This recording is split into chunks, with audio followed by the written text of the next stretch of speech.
dia Projo karena dulu SMA hanya di sini, hanya SMA Negeri 27. Dan bahasanya itu bukan cuma bahasa Benteng ini aja, ada bahasa Sunda.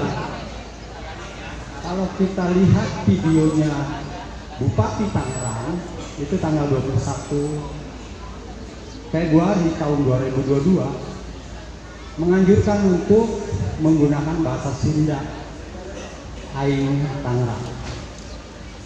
Tadi dia lamun bisa bahasa Sunda oke diasupkan karena tahun-tahun eta ya tahun-tahun 80 saya asup SMA Negeri 2 Tangerang sama Negeri 27 benar.